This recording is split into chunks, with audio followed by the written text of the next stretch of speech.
Hello everyone, it's Tana. Welcome to the channel and welcome to the Whimsy Stamps Sounds and Pear Blossom Press Lighting It Up video hop. So I was so excited to become a part of this hop, and when I saw this stamp set I just had to have it. Those candles, the faces on those candles were just cracking me up, and as you can see I went a little bit crazy fussy cutting out all these images I colored. And I was severely disappointed to find out I probably used about half. And we're going to start out with one card, and I'm going to show you a second card where we're just going to go through the process of putting it together really quick at the end. But for this card, we're going to do the side of a house using this stone embossing folder. And I'm using here weathered wood, ice spruce, pumice stone, and hickory smoke distress oxides. And I'm just going to give you a rough look at how I put them together, and then off screen I kept going over the same spots and blending them till they became one smooth transition. And the sentiments in that stamp set, you can use it for Halloween, you can use it for birthdays. Who lit this guy? That one cracked me up. And don't be a drip. That one was pretty cute too. And did you see my hickory smoke? I'll wipe it off.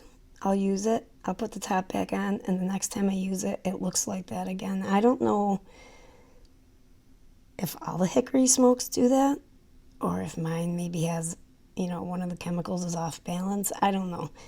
But it gets very messy when I use that. So really quick, while you're watching the rest of this ink blended panel, this video hop starts on October 30th at 12:01 a.m. Eastern Standard Time until November 1st at 11:59 p.m. Eastern Standard Time. They will pick 2 random winners via the YouTube comment picker for the comments that were left along the hop, so make sure you comment on every video. One winner will receive a $25 gift card to the Whimsy Stamps Online Shop, and one will receive a $25 gift card to the Pear Blossom Press Online Shop. So here I'm showing you, you can use any window die you have. Mine happened to be one from MFT, and I'm just using a piece of Halloween pattern paper that I thought would look good as a background in my window. And this candle holder has a really cool spider web on it and a little spider hanging off of it. It was just impossible to fussy cut around, so I decided to stamp it out with a Lawn Fawn Dough brown ink cube. And then when we glue our candle holder over it, you'll see the spider web and the spider coming down. And it looks more realistic that way. So anything else that you need to know about this hop, including the next designer in the hop, will be down in the description box below. And that's about it. So back to the card. These are like little clear raindrop gems, and I believe you can get them in Amanda's shop, or you could at one time. I will find that out for you and put that down below.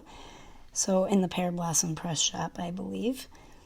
And I'm cutting the flames off of my candles, and we're going to use these little guys instead because it will make the lights brighter than just a hole. So here I'm showing you I traced a faint outline of where my candles sit on the back of my paper so I could use my tiny, I believe this is an 1/8" punch, to create kind of the same shape as the raindrops so that we can have our light shining through the paper. You could use your pokey tool, anything that's going to make a hole in your paper or cardstock is fine. Now I'm just trimming this down a little bit because this is a 5x7 card. It's not an A2 card, it's a 5x7. I wanted to make sure I had enough room for what I had in my mind pictured. So now I'm just going to trace through onto my panel. I don't use my card base. I always use a card panel behind my front panel when I'm making a light up card so that I can put everything onto that panel and then hook them together. So when you first take out your easy lights, you're just going to snap one off and take one of your batteries. Take your battery off with a piece of acetate and pop it in. and the flat side goes up and the little bumpy side goes towards the bottom, and that's it. Push the button and your lights all work already. I'm going to use some very strong double-sided adhesive on the back of my battery compartment where my push button is. And as you saw, I'd already traced where I'm going to have a pumpkin on the front panel because that's going to say push me. So that's where I'm going to put my push button compartment with the battery. Now I'm just going to start placing my lights where they go. And you have plenty of coil wire to work with, so I just coil mine. You can tape it down with anything. This time I used clear Scotch tape. Sometimes I use washi tape. Depends on how much you're going to be able to see where my light shines through. And let me just tell you, I did not tape my wires down enough. And I left this in on purpose. Well, we'll get to that in a minute. So now I'm just going to put my foam tape down. I made the mistake of using only one layer. You want to have 2 layers, especially if you have thin foam tape, because if you push too hard on your button, it will... Did you see that right there? I put that little arrow. I didn't tape down my wires enough, and I just accidentally snipped my wire when I was cutting my foam tape. So we're still going to use this set of lights because it's a waste to waste that. It comes with 3 lights. All I did was move the center light over between the 2 lights, and they will still light up. They just won't light up as bright.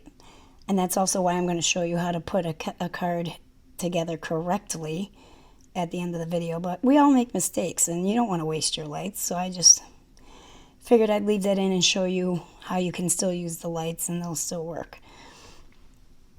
So I just lifted that up, moved it in between, and our lights still work.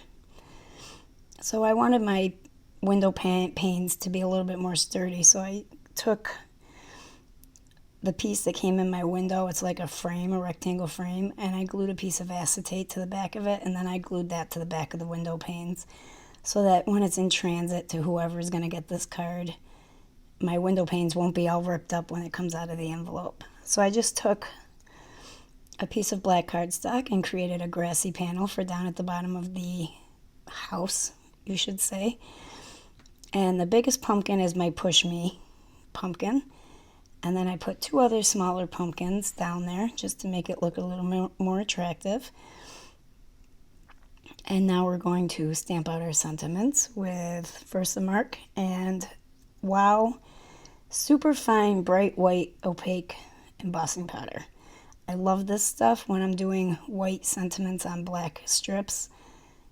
It doesn't leave like a whole bunch of white where you don't want it. It's just my favorite white embossing powder for sentiments. So I'm going to put Don't Be Such a Drip up towards the top, and then down at the bottom it says Get Fired Up for Halloween. So now I'm going to put a little bit of glue, not too much, you don't want to get it on your battery compartment, but I always put glue on top of my foam tape to make sure everything stays where it's supposed to stay once the card is together. I also left a little gap at the bottom in the foam tape so that you could slide a piece of acetate between the battery and the rest of the compartment, and that saves the battery life until you give away the card or the recipient receives it. Now we just glue that whole panel onto the front of the card base, and that first card is done. Now as you can see, the second card's already pretty much made up. And I was excited to be able to do a second card, at least for putting it together, because all those little guys I wanted to use the first time I finally got to use. So I already have everything already traced out on my panel here, the behind the scenes panel I like to call it. So now I'm just placing my lights, and 3 of those guys, those candles, are going to have lights. One of them has a regular flame. Excuse me. And this time I'm going to be sure to tape down all of my excess wire. That way there is no possible way that I can rush through and accidentally cut my wires when I'm putting my foam tape on. You could also avoid this by pre-measuring your foam tape and not cutting it while it's on your card panel like I do. Here, once again, I'm leaving a gap there at the bottom, and that little gap is just so you can slide a piece of acetate through there and save your battery life. So I have one of the little candle pumpkins sitting up on my spooky fence, and he says push me in really tiny letters, and that's where the push me button is going to be.